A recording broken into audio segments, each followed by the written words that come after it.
hapon po. Nagsimula na ngayon ang paniningil ng 8 pesos at 50 centavos na minimum fare sa mga jeep sa Metro Manila, Central Luzon at Calabarzon at malaking tulong daw ito sa mga driver. Pero dapat may fare matrix o kaya LTFRB certificate ang tsuper bago makasingil ng bagong pasahe.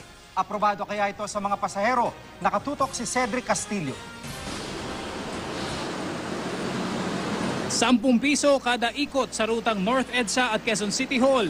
Ang dagdag na kita ng tsuper na si Alvin simula ngayong araw. Epektibo na kasi ngayon ang 50 sentimong dagdag sa 8 pesos na pasahe sa mga jeepney sa Metro Manila, Region 3 at Region 4. Pag makaikot na mga 14, mga 140 din ang madadagdag sa amin.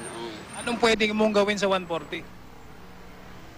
Pwede marami na rin. Bibili ng bigas, 2 kilo sa kaulam. Dahil unang araw pa lang ng fare increase, batid ng ilang tsuper na maninibago pa ang ilang pasahero. Wala namang pinagbago ang pamasahe ng senior citizens, mga estudyante at mga may kapansanan na 6 pesos at 80 centavos pa rin. Pero meron din iba na matigas, bibigay din ng 8. Pag 8 binigay, anong reaction niyo? Okay lang, wala namang problema sa amin. Siguro sapat lang. Kasi kawawa rin naman yung mga drivers eh. Para makasingil ng dagdag pasahe ang mga driver, dapat may bagong tarima o fare matrix. Kasi hindi ko pa nakuha yung taripa ko eh. Di pag may nagbayad sa akin ng sa minimum lang, sinusuklihan ko ng 8 lang sinisingil ko. May 2,000 po yan na penalty. Pag wala, pwedeng photocopy.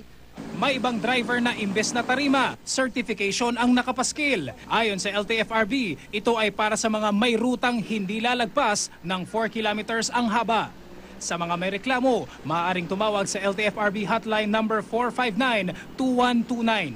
Cedric Castillo, nakatutok, 24 oras.